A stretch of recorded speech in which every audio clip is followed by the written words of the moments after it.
గుణాఢ్యుడు ఎవరి కుమారుడు? దేవి ఆదేశంతో ఉద్యానవనం నిర్మాణం ఎక్కడ జరిగింది? శాతవాహనునికి ఆ పేరు ఎలా వచ్చింది? శాతవాహనుని రాణి ఎందుకు అవమానించింది? శాతవాహనుడు విద్వాంసుడు ఎలా అయ్యాడు?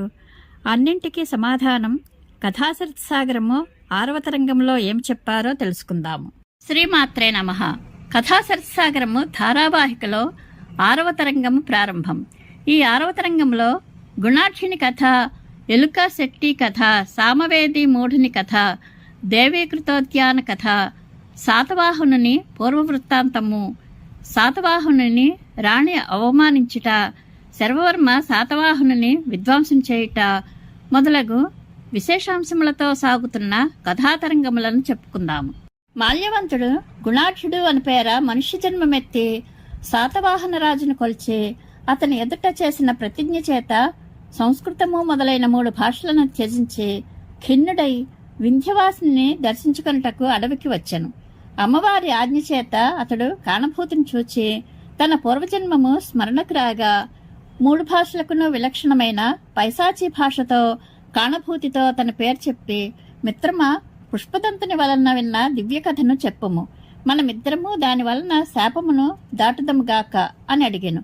ఆ మాట విని కాణభూతి హర్షించి ప్రణతుడై, మహానుభావ, అలాగే కథను చెప్పేదని గాని నా కుతూహలము తీర్చుము, జన్మ మొదలుకొని నీ పుణ్యచరిత్రమును చెప్పి నన్ను అనుగ్రహింపము అని వేడను. గుణాఢ్యుడు ఇట్లు చెప్పసాగాను. ప్రతిష్టాన దేశమందు సుప్రతిష్ఠితమను పట్టణం గలదు. అందు సోమశర్మ అను బ్రాహ్మణోత్తముడుండెను. అతనికి వత్సుడనియు గుల్మకుడనియు 2 పుత్రులు, శృతార్థయ్య అని ఒక కూతురు కలరు. కాలక్రమమున ఆ బ్రాహ్మణుడు భార్యతో కూడా పరలోకగతుడాయను. అతని కుమారులు చెల్లెల్ని సంరక్షించుకొనుచు కాలము గడుపుచుండిరి. ఆమె ఆకస్మికంగా గర్భిణి ఆయను. అంత వర్షగుల్మకులకు అచ్చట అన్యపురుషులెవ్వరూ లేమించేసి ఒకరి మీదనొకరికి సంశయం కలిగెను. ఆ ఇంగిత మెరిగి శృతార్థ అన్నలతో, అన్నలారా, మీకు పాపశంక వలదు. నాగరాజు వాసుకి తమ్మునికి కీర్తిసేనుడని కుమారుడు కలడు. అతడొకనాడు నేను స్నానములకు పోవుచుండగా చూచి మదన పరవశుడై తన కులగోత్రములు తెలిపి గాంధర్వ విధి చేత నన్ను వివాహమాడెను. కనుక నాకు ఈ గర్భము విప్రజాతి వలననే కలిగినది అనెను. ఆ మాట విని వత్సగుల్మలు అందునకేమి దృష్టాంతమని అడిగిరి. అంత ఆమె ఏకాంతమున నాగకుమారుని తలుచుకొనెను. అతడును వచ్చి వత్సగుల్మలతో ఇట్లనియను, విప్రులారా, ఈ మీ చెల్లెలు ఒక అప్సరస, శాపముచే ఈ జన్మమెత్తినది. మీరును శాపముచే భూలోకమున జనించితిరి. ఈమెకు పుత్రుడు కలుగును. అంతటితో మీకు ముగ్గురకు శాప విముక్తి అగును. ఇట్లని నాగకుమారుడు అంతర్హితుడాయను. పిమ్మట కొలది దినములలోనే ఆమెకు పుత్రుడు కలిగెను. ఆ పుత్రుడనే నేనని తెలుసుకొనుము. నేను పుట్టిన వేళ ఆకాశవాణి వీడొక ప్రమథుని అవతారము, బ్రాహ్మణుడు, వీని పేరు గుణాఢ్యుడు అని పలికెను. పిమ్మట కొంతకాలమునకు నా తల్లియు మామలును శాప విముక్తులై దేహత్యాగం చేసిరి. అంతా నేను బాలుడనయ్యు ధైర్యం తెచ్చుకుని విద్యార్థమై దక్షిణాపథమునకు పోయితిని. అచ్చట క్రమముగా సర్వ విద్యలను నేర్చి ప్రసిద్ధి పొంది నా మహిమను ప్రకటించుకొనుచు స్వదేశమునకు వచ్చి తిని. బహుకాలమునకు శిష్యులతో కూడా నేను వచ్చే ప్రవేశించుచుండగా ఆ సుప్రతిష్ఠిత నగరము అపూర్వమైన శోభతో తేజరిల్లుచుండెను. ఒకచోట సామకులు యథావిధిగా సామగానము చేయుచుండిరి. ఒకచోట వేదార్థములను గురించి బ్రాహ్మణులు వాదించుచుండిరి. మరి ఒకచోట జూదగాండ్రు, ఎవడు జూదమున నేర్పరియో వాని చేతిలో ఉన్నది నిధి అని ఇట్టి టక్కుబాటల చేత జూదమును పొగడుచుండిరి. ఇంకొక చోట కోమట్లు వర్తకమందు తమ నైపుణ్యమును పొగడుకొనిచుండిరి. అందులోనొకడు ఇట్లు చెప్పుకొనే, బుద్ధిమంతుడు ధనము వలన ధనము సంపాదించుట ఏమి ఆశ్చర్యము? నేను పూర్వము ధనము లేకయే లక్ష్మిని సాధించితిని. నేను గర్భంలో ఉండగానే మా తండ్రి కాలధర్మము చేసెను. పాపాత్ములు దాయాదులు నా తల్లి యొక్క ఆస్తినంతయు హరించినారు. ఆమె వారి భయము చేత గర్భమును కాపాడుకొనుచు తన తండ్రికి మిత్రుడైన కుమారదత్తుని ఇంట నివసించిండెను. ఆ పతివ్రతకు నేను జన్మించితిని.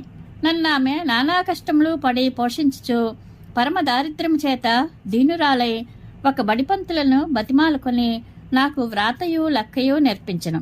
ఒకనాడు అమ్మ నాతో ఇట్లనేను, నాయనా, నీవు కోమటి బిడ్డవు కనుక ఇక వర్తకము చేయవలసినది. ఈ దేశంలో విశాఖలుడని మహాధనికుడు ఒక కోమటి గలడు. ఆయన దరిద్రులైన గొప్ప ఇంటి కోమట్లకు మూలధనమునిచ్చును. పోయి ఆయనను సంచి మొదలు అడుగుము.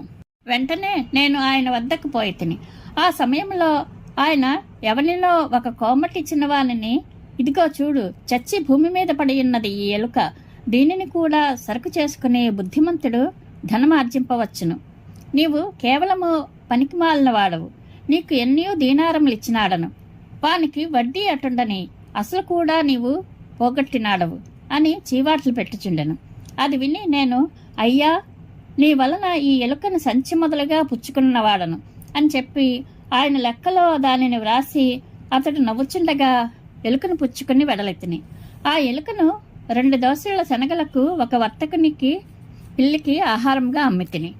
ఆ శనగలను వేచి కుండెడు మంచినీళ్లను కొనిపోయి ఊరి వెలుపల ఒకచోట నీడలో కూర్చుంటిని. ఆ దారిని దప్పికొని వచ్చిన కట్టెల మోపుల వాండ్రకు మంచి మాటలతో రవన్ని శనగలు పెట్టి కొంచెం చల్లని మంచినీళ్లు పోసితిని. కట్టెల మోపుల వాండ్రు ఒక్కొక్కరును నాకు 2 కట్టెలు ఇచ్చిపోయిరి. వానిని నేను బజార్నకు తెచ్చి అమ్ముకొంటిని. మరునాడు ఆ డబ్బులో కొంచెం పెట్టి శనగలు కొని తొలినాటి వలనే మరలా కాష్ఠికులకు ఇచ్చి వారి వలన కట్టెలు పుచ్చుకొంటిని. ఈ ప్రకారమే ప్రతిదినము చేయిచు చిట్ట చివరకు ఆ కాష్ఠికుల కట్టెమోపులనన్నింటినీ 3 దినములు వరుసగా నేనే కొంటిని.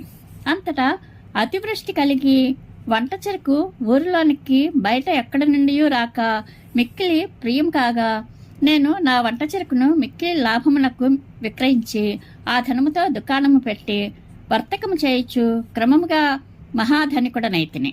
పిమ్మట బంగారముతో ఒక ఎలుకని చేయించి కొనిపోయి విశాఖలునికి, ఇదిగోనయ్యా, నీ సంచి మొదలు వడ్డీతో కూడా అని చెప్పి ఇచ్చితిని. అతడును నా నేర్పునకు మెచ్చుకుని తన కుమార్తెను నాకు ఇచ్చి పెళ్లి చేసి పెళ్లి కూతురునకు ఆడుకొనుటకు ఆ బంగారపు ఎలుకని ఇచ్చెను. ఇందుచేత నాకు ఎలుకశెట్టి అని పేరు వచ్చినది. ఈ ప్రకారము నేను చేత దమ్మిడి అయినను లేక ఎంతయో ధనమును సంపాదించితిని. ఆ కథను విని వర్తకులందరూ మిగిలిన ఆశ్చర్యపడిరి.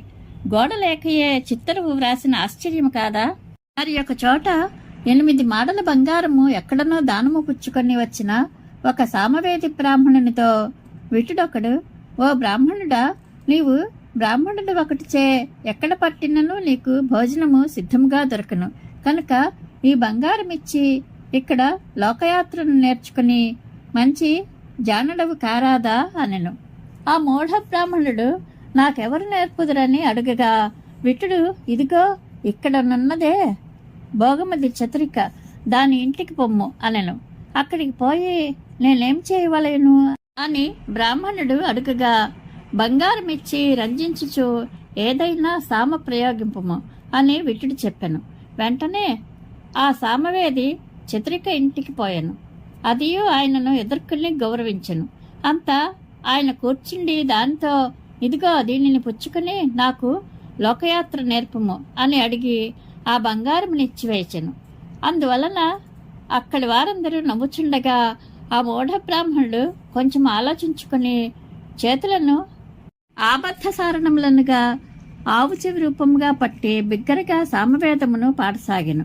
ఆ హాస్యమును చూచుటకు విటులు ఎక్కడెక్కడి నుండి వచ్చి మోగిరి. ఈ నక్క ఇక్కడికేలా వచ్చినది? త్వరగా దీని కంఠమునకు ఒక అర్ధచంద్రమునిచ్చి పంపుడు అని విటులు పలికిరి. అర్ధచంద్రమనగా బాణ విశేషమనియు తనకు శిరచ్ఛేదమగుననియు అడలి వచ్చిపోయినది పో లోకయాత్ర అని అరచుచు అతడు అక్కడి నుండి పారిపోయి మొదట తనను అక్కడికి పంపిన వాని వద్దకు వచ్చి జరిగిన వృత్తాంతమంతయు అతనికి చెప్పెను. అతడును, ఓ బ్రాహ్మణుడా, సామయనగా మంచి మాటలాడమని నేను చెప్పితేనే గాని వేశ్యాగృహంలో వేదమునకు ప్రసక్తి ఏమి? సరి, వైదికుల బుద్ధిజాడ్యము లోకప్రసిద్ధము గదా అని నవ్వి ఆ విలాసిని వద్దకు పోయి ఈ 2 కాళ్ల పసరమునకు దాని బంగారమును గడ్డివల్లే పారవైవుము అనెను. అదిను నవ్వుచు ఆ బంగారమును ఇచ్చివేశను. బ్రాహ్మణుడు దానిని పుచ్చుకొని చచ్చి మరలా బ్రతికినట్లు సంతోషించుచు ఇంటికి పోయాను. ఎక్కడ బట్టినను ఇట్టి వినోదములను చూచుచు నేను దేవేంద్ర భవనము వంటిదైన రాజభవనమునకు వెళ్ళితిని. ముందు శిష్యుల చేత తెలియపరుచుకుని లోపలికి పోయి ఆస్థానమందు సర్వవర్మ మొదలైన వారిచే పరివృతుడై దేవతలతోడి దేవేంద్రుని వలె రత్నసింహాసనాసీనుడైన శాతవాహన మహారాజును దర్శించితిని. రాజును ఆశీర్వదించి ఆసనమందు కూర్చుంటిని. రాజు నన్ను గౌరవించెను. సర్వవర్మాదులను నన్ను ఇట్లు పొగిడిరి. దేవా, ఈయన లోకమంతటా ప్రసిద్ధికెక్కినవాడు, సకల విద్యా విశారదుడు. అందుచేతనే ఆయనకు గుణాఢ్యుడను పేరు సార్థకమై ఉన్నది. ఇట్లు మంత్రులు నన్ను పొగడగా ప్రీతుడై శాతవాహనుడు అప్పుడే నన్ను సత్కరించి మంత్రినిగా నియమించెను. అది మొదలుకొని నేను రాజకార్యములు విచారించుచో శిష్యులకు పాఠములు చెప్పుచు వివాహము చేసుకుని అక్కడనే సుఖముగా నుంటిని. ఒకనాడు వినోదార్థము గోదావరి ఒడ్డున షికారిపోయి అచ్చుట దేవేకృతి అను పేరిటి ఉద్యానవనమును చూచితిని. అదియో భూలోకములకు వచ్చిన నందనవనము అన్నట్లు అతి రమణీయముగా నున్నందున ఉద్యానపాలని ఆ ఉద్యానమచ్చట నెట్లు కలిగినో చెప్పుమని అడిగితిని. వాడిట్లు చెప్పెను. స్వామి, పెద్దల వలన ఈ ఇతిహాసమును వినియున్నాను. పూర్వము మౌనియు నిరాహారుడు అయిన ఒక బ్రాహ్మణుడు ఇచ్చటికి వచ్చెను. ఆయన ఈ దివ్యోద్యానమును ఈ దేవాలయంతో కూడా నిర్మాణం చేసెను. ఆ చిత్రము చూడ బ్రాహ్మణులందరూ వచ్చి ఆయనను తన వృత్తాంతము చెప్పుమని నిర్బంధ పెట్టగా అతడిట్లు వాక్కృచ్చెను. ఇచ్చట నర్మదా నదీ తీరమందు భరగచ్చపు మన దేశము గలదు. అదే నా జన్మభూమి. నేను దరిద్రుడనయ్యు సోమరిగా ఉంటిని. నాకెవ్వరునూ భిక్షమైనను పెట్టరైరి. అంతా నేను నా జన్మములకు విసుగుకొని ఇల్లు వదిలి నానా తీర్థములు సేవించి చివరకు వింధ్యవాసిని దర్శించుటకు పోయితిని. ఆమెను దర్శించి లోకులు వేటపోతులను బలి ఇచ్చి ఈ దేవతను మెప్పించి వరములు పొందుచున్నారు. నేను మూర్ఖుని, నన్నే పశువుగా ఈమెకు బలి ఇచ్చెదను అని నిశ్చయించుకొని శిరస్సును ఖండించుకొనుటకు కత్తి ఎత్తితిని. ఆ క్షణమే దేవి నాకు ప్రత్యక్షమై ప్రసన్నురాలై ఇట్లనియే, వత్స, సిద్ధుడవైనాడవు, నిన్ను చంపుకొనకు, నా ఎద్దనుండు. ఇట్లు దేవి వరమీగానే నాకు దేవత్వము కలిగినది. ఆకలియు దప్పియు అది మొదలుకుని నిలిచిపోయినవి. పిమ్మట ఒకనాడు దేవి నన్ను వత్స, ప్రతిష్టానమునకు పోయి అందు రమణీయమైన ఉద్యానమును నిర్మింపుము అని ఆజ్ఞాపించి నాకు దివ్యమైన గింజ ఒకటి ఇచ్చెను. అంతటా నేను దానిని తెచ్చి ఇచ్చట నాటితిని. దాని మహిమ చేత ఈ ఉద్యానము పుట్టినది. దీనిని మీరు కాపాడవలయను అని చెప్పి ఆ బ్రాహ్మణుడు అదృశ్యుడైపోయెను. ఓ ప్రభు, ఈ ప్రకారము ఈ ఉద్యానము దేవి యొక్క మహిమ చేత పూర్వము సృజింపబడినది. ఉద్యానపాలన వలన ఆ చోట దేవికి కలిగిన అనుగ్రహమును విని ఆశ్చర్యపడి ఇంటికి పోయితిని. ఈ కథ ముగియగానే కానభోతి శాతవాహనునికి ఆ పేరు ఎట్లు కలిగినా చెప్పమని గుణాఢ్యుని అడిగాను. అంతట గుణాఢ్యుడు చెప్పసాగాను. పూర్వము దీపకర్ణి అని రాజొకడుండెను. ఆయనకు ప్రాణప్రియమైన శక్తిమతి అని భార్య ఉండెను. ఒక రాత్రి ఆమెను కామకేళిందేలి నిద్రించి ఉండగా పాము కరచెను. అందుచేత ఆమె కాలధర్మము పొందెను. ఆమె యందే ప్రాణముంచి ఉన్న దీపకర్ణి అపుత్రుడయ్యును. ఆ శోకము చేత బ్రహ్మచర్య వ్రతం అవలంబించెను. పిమ్మట తన వెనుక రాజ్యమేలుటకు తగిన పుత్రుడు లేనందులకు వగర్చుచున్న ఆ దీపకర్ణితో ఒకనాడు కలలో సాంబమూర్తి ఇట్లా ఆనతిచ్చెను. ఓ రాజా, ఈ అడవిలో సంచరింతువేని అచ్చట సింహము మీద స్వారీ చేయుచుండు ఒక బాలుని కాంతువు. వానిని ఇంటికి తెచ్చుకొమ్ము, వాడు నీకు పుత్రుడగును. అంతట రాజు మేలుకొని ఆ కలను స్మరించుకొనుచు సంతోషించుచుండెను. పిమ్మట ఒకనాడు అడవిలో వేటతమ్మి చేత బహుదూరము పోయి అచ్చట మధ్యాహ్నకాలమందు సింహారూఢుడయ్యున్న ఒక బాలకుని సూర్యుని వలె దేదీప్యమానముగా ప్రకాశించిన వానిని ఒక తామరకొలని దర్యందు చూచెను. చూడగానే రాజునకు స్వప్నము జ్ఞప్తికి వచ్చెను. సింహము బాలుని దించి నీళ్లు త్రాగుటకై ఆ సరస్సులోనికి పోవుచుండెను. దీపకర్ణియు సింహంపై బాణమును ప్రయోగించెను. తక్షణమే సింహము సింహదేహమును వదిలి మనుష్యుడాయను. ఈ ఆశ్చర్యమేమని రాజడుగుగా సింహము ఇట్లు చెప్పెను: ఓ రాజా, నేను కుబేరుని మిత్రుడను, యక్షుడను. నా పేరు సాతుడు. నేను పూర్వము గంగలో స్నానం చేయుచున్న ఒక మునికన్యకను చూచితిని.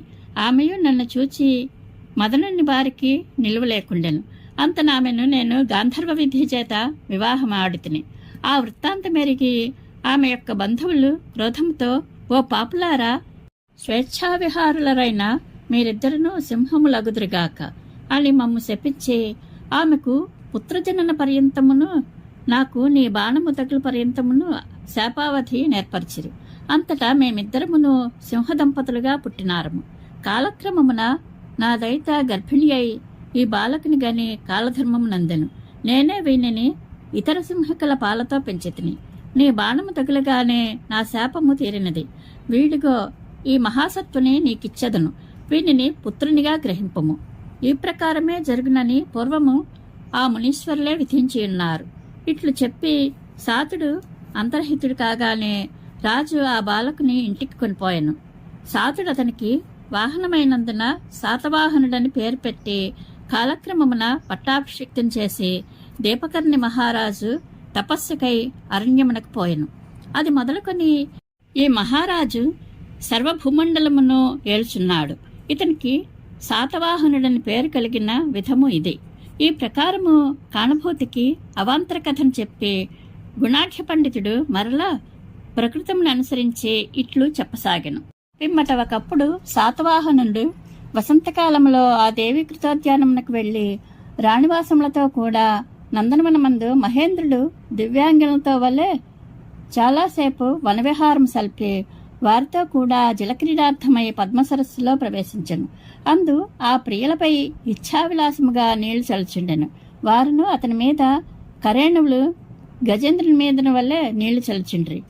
కాటుక కరంగి కెంపెక్కిన కందోయియు స్నానముచే మెరుకెక్కిన ముఖాద్యంగములను తడిచేర లడలికి అంటుకుని పోగా వ్యక్తమైన నిమ్నోన్నత విభాగములను కలిగి ఆ సుందరులు అతని మనస్సును హరించిరి. వాయువు లతలను పోలే వనమధ్యమందు శాతవాహనుడు ప్రేళ్లను గళిత తిలక పత్రలను చ్యుతాభరణ పుష్పలను చేసెను. వారిలో స్తనభరాలసయు శ్రీషకుసుమ సుకుమారాంగియు ఒక దేవి జలక్రీడచే బడలినదై తనపై రాజు నీళ్లు చల్లుచుండా ఓపలేక ఆయనను సంస్కృత భాషలో రాజన్ మోదకేస్తాడయ్య అని వేడెను. వెంటనే రాజు విస్తారముగా మోదకములు తెప్పించెను. అంతటా ఆ రాణి నవ్వి ఇట్లనియను: రాజా, నీళ్లలో మోదకములకు ప్రసక్తి ఏమి? మా ఉదకైహి తాడయ అనగా నీళ్లతో కొట్టకుము అని కదా నేను వేడితిని. మా శబ్దోదక శబ్దముల సంధి నేనే ఎరుగవు, అవసరమును కూడా ఎరుగవు. నీవేమి ఇంత మూర్ఖుడవు? శబ్దశాస్త్రమందు విద్వాంసురాలైన ఆ రాణి పలికిన ఈ మాటలకు పరిజనులందరూ నవ్వసాగిరి. అంతటా రాజు మనస్సులో మిగిల లజ్జాక్రాంతుడై తక్షణమే జలక్రీడను మాని ఉత్సాహముడిగి తన మీద తానే విసుగుకొంచు తన నగరికి పోయాను. అచ్చట చింతాసక్తుడై భోజనము కూడా వర్జించి ఎవరేమి అడిగినను పటమునందలి బొమ్మవలే ఉత్తరము చెప్పక ఉండెను. నాకు పాండిత్యమో మరణమో రెంటిలో నక్కటే శరణము అని చింతించుచు పాన్పునంబడి పరితపించుచుండెను. ఆకస్మికముగా రాజునకు కలిగిన ఈ అవస్థను చూచి పరిజనులందరూ ఏమియో తోపక దిగులుపడి ఉండిరి. అంతటా నేనును సర్వవర్మయు క్రమంగా ఆ వృత్తాంతమును తెలుసుకొంటిమి. ఆ ప్రకారము ఆ దినమంతయు గడిచిపోయాను. అప్పటికి రాజు స్వస్థుడు కాలేదని ఎరిగి రాజహంసుడను రాజభటుని పిలిచి రాజు యొక్క దేహస్థితిని అడిగితిమి. వాడు చెప్పినదేమనినా ఏలిన వారికి ఇంత మనోవ్యథ ఇంతకు ముందు ఎప్పుడునూ కలగలేదు. విష్ణుశక్తి కూతురు తన అల్పపాండిత్య గర్వము చేత ఏలిన వారిని అవమానించిందని తక్కిన రాణిగారులు సెలవిచ్చినారు. ఈ మాట విని నేను మిగుల వగచి సంశయం చేత సర్వవర్మతో ఇట్లు చింతించితిని. రాజునకు వ్యాధి అని వైద్యులు వచ్చి ఇందురు, మనోవ్యాధి అని అందునకు కారణమేమియూ అగపడదు. రాజ్యము నిష్కంటకముగా నున్నది. శత్రువన్న మాటయే లేదు. ప్రజలందరూ అనురక్తులై ఉన్నారు. ఎందునూ లోపములు గానరాదు. ఆకస్మికముగా ఇతనికి ఇంత ఖేదం ఏల కలిగినది? అందులకు మహామతి సర్వవర్మ ఇట్లనియను, నాకు తెలియను. రాజు తాను మూర్ఖుడైనందులకు దుఃఖించుచున్నాడు. ఇతడు తాను మూర్ఖుడని ఎరిగి పాండిత్యము తనకెట్లైనా కలుగునాయని సర్వదా కోర్చునుడును. ఇతని ఈ అభిప్రాయమును నేను పూర్వమే తెలుసుకుని ఉన్నాను. ఆ మూర్ఖతకై రాణి ఇతనిని అవమానపరిచిననియో విన్నారము కదా. ఇట్లొకరితో నొకరము ఆలోచించుకొని ఆ రాత్రి గడిపి మరునాడు ప్రాతకాలమందు రాచనగరికి పోయితిమి. అక్కడ ఎవ్వరునూ లోపలికి రాకూడదని ఆజ్ఞ అయినను ఏదో ఒక ఉపాయం చే నేను లోపలికి పోతిని. సర్వవర్మయు నా వెంటనే శీఘ్రముగా ప్రవేశించెను. నేను పోయి దగ్గర కూర్చుండి, దేవా, ఎలా ఇట్లు నిష్కారణముగా ఖేదపడుచున్నాడవు అని అడిగితిని. ఆ మాటకును అతడుత్తరము చెప్పక యథాప్రకారము మౌనముగా నుండెను. అంతటా సర్వవర్మ ఈ అద్భుత వాక్యమును చెప్పెను. దేవా, పూర్వము నీవు ఎట్లయినను నీకు విద్య లభించినాయని నన్నడిగి ఇంటివి. అందు నిమిత్తమై నేను రాత్రి స్వప్నమానవకుని చేసి తిని. స్వప్నములో ఆకాశము నుండి ఒక కమలము రాలినది. దానిని దివ్యకుమారుడొకడు వికసిల్లజేసెను. అంతా ఆ కమలము నుండి తెలివలిపం దాల్చిన ఒక దివ్య స్త్రీ బయటకు వచ్చి వెంటనే నీ నోట ప్రవేశించినది. ఇట్లు కలగని తక్షణమే మేల్కొంటిని. ఆమె సాక్షాత్తు సరస్వతీదేవియే నిస్సంశయముగా నీ నోట ప్రవేశించినది. ఇట్లు సర్వవర్మ తన స్వప్నమును తెలియపరచగానే శాతవాహనుడు తక్షణమే మౌనము మాని నాతో సాభిప్రాయముగా, అయ్యా, శ్రద్ధతో చదువు చెప్పిన ఎడల పురుషునికి పాండిత్యము ఎంతకాలమునకు కలుగునో చెప్పుము. విద్య లేక ఈ నా సిరి శోభింపక ఉన్నది. కొయ్యకు అలంకారము వలె మూర్ఖునికి విభవములేలా అని పలికెను. నేనును లోకంలో మనుష్యులు సర్వవిద్యలకును ముఖ్యమైన వ్యాకరణమును 12 సంవత్సరములలో గ్రహింతురు. ఓ ప్రభు, నేను నీకు దానిని 6 సంవత్సరములలో నేర్పెదను అని పలికితిని.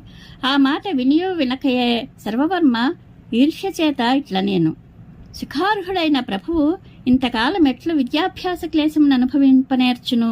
ఓ ప్రభు, నేను నిన్ను 6 నెలలలో పండితుని చేసేదను. ఈ అసంభావ్య వచనమును విని నేను రోషంతో ఇట్లు ప్రతిజ్ఞ చేసి తిని. నీవే కనుక ప్రభువునకు 6 నెలలలో పాండిత్యము కలిగింతివే అని నేను మనుష్య వ్యవహారములో నుండి వానిని సంస్కృతము, ప్రాకృతము, దేశభాష అను ఈ 3 భాషలను త్యజించినాడనని తెలుసుకొనుము. నేను గనుక నా మాట ప్రకారము చేయలేకపోయినా 12 సంవత్సరములు నీ పాదరక్షలను నెత్తిమీద పెట్టుకుని మోచెదను అని సర్వవర్మ ప్రతిజ్ఞ చేసెను. మేమిద్దరము ఇట్లు ప్రతిజ్ఞలు చేసి ఇంట్లకు పోయితిమి. రాజు మా ఇద్దరి వలనను తన కోరిక సిద్ధించునని తలంచి ఊరడిల్లి ఉండెను. పిమ్మట సర్వవర్మ తాను చేసిన అసాధ్య ప్రతిజ్ఞను తలుచుకుని దిగులుపడి పశ్చాత్తాపము పొంది ఆ కడగండ్లను తన భార్యతో చెప్పుకొనెను. ఆమెయు మిక్కిలి దుఃఖించి, ప్రాణనాథ, సంకటంలో పడినారము. మనకు ఈ ఉపాయములో కుమారస్వామి కన్నా శరణము వేరు లేదు అనెను. అదే నిశ్చయము చేసుకుని సర్వవర్మ నిరాహారుడై ఆ రాత్రియే 4వ జామున కుమారక్షేత్రమునకే తరలెను. తెల్లవారుగానే ఆ వృత్తాంతమును నేను తెలుసుకుని పోయి రాజుతో చెప్పినాడను. రాజు విని ఇందులకు పర్యవసానమేమగునో అని చింతించుచుండగా సింహగుప్తుడను రాజపుత్రుడు ఎప్పుడునూ రాజునకు మేలే కోరినవాడు ఇట్లని విన్నవించెను. దేవా, ఏలినవారు ఖిన్నులైనందులకు నాకు మహత్తరమైన దుఃఖము కలిగి నగరము వెలుపలికి పోయి తమ శ్రేయస్సుకై చండికాదేవికి బలి సమర్పించుటకు నా తలను ఖండింపబోనుకొంటిని. అంతటా అంతరిక్షవాణి, ఓరి బాలక, సాహసం చేయకుము, నీ దొర కోరిక సిద్ధించును అని పలికి నన్ను సాహసం నుండి నివారించెను. ఇందుచేత నీకు సిద్ధి నిశ్చయమని తలంచెదను. ఇట్లు విన్నవించి రాజునంత సెలవు పుచ్చుకుని పోయి సింహగుప్తుడు సర్వవర్మ వెంబడి 2 చారులను పంపెను. సర్వవర్మయు వాయుమాత్ర భక్షుడై మౌనము దాల్చి దృఢ నిశ్చయముతో క్రమముగా కుమారస్వామి సన్నిధించేరి దేహము మీద అపేక్షింపక తీవ్రముగా తపస్సు చేసి ఆ దేవుని మెప్పించెను. అంతటా ప్రసన్నుడై దేవుడు సర్వవర్మకు ప్రత్యక్షమై కోరిన వరంబుల సంగెను. సర్వవర్మ యొక్క ఆ అభ్యుదయ వృత్తాంతమును సింహగుప్తుని చారులు వచ్చి రాజునకు నివేదించిరి. ఆ వృత్తాంతం వినగానే రాజునకును నాకును మేఘమును చూడగా చేతకమునకును హంసకును బోలే హర్ష విషాదములు కలిగెను. అంతటా కుమారస్వామి వరము చేత సిద్ధిమంతుడై సర్వవర్మ వచ్చి తలంపు మాత్రముననే రాజును సర్వ విద్యా విశారదను చేసెను. పరమేశ్వరుని అనుగ్రహం ఉండిన ఏ అసాధ్యము సిద్ధింపనేరదు. రాజు యొక్క ఆ అద్భుత విద్యాలాభమును విని రాష్ట్రమంతటను ప్రజలు మహోత్సవములు చేసిరి. ఇంటింటి మీదను ఉత్సవపు జెండాలను వాయుదేవుడు నృత్తమాడించుచుండెను. శాతవాహనుడు సర్వవర్మను గురువని నమస్కరించి రాజార్హములైన మణికనక వస్త్రాలంకారములతో పూజించి నర్మదా తీరమందలి భరుకచ్చపదేశమునకు రాజును చేసెను. కుమారస్వామి యొక్క వరవృత్తాంతమును చారుల వలన తెలుసుకొని నివేదించిన సింహగుప్తుని శాతవాహనుడు ఐశ్వర్యంలో తనకు సమానం చేసెను. తనకు విద్య వచ్చుటకు కారణమైన రాణిని విష్ణుశక్తి కుమార్తెను స్వయంగా పట్టాభిషేకము చేసి కడమ అందరు రాణులపైని పట్టపుదేవిని చేసెను. ఇది కథాసరసాగరము ధారావాహికలో 6వ తరంగము సంపూర్ణము. పార్వతీ సమేత పరమేశ్వరానుగ్రహ ప్రాప్తిరస్తు. శుభం భూయాత్.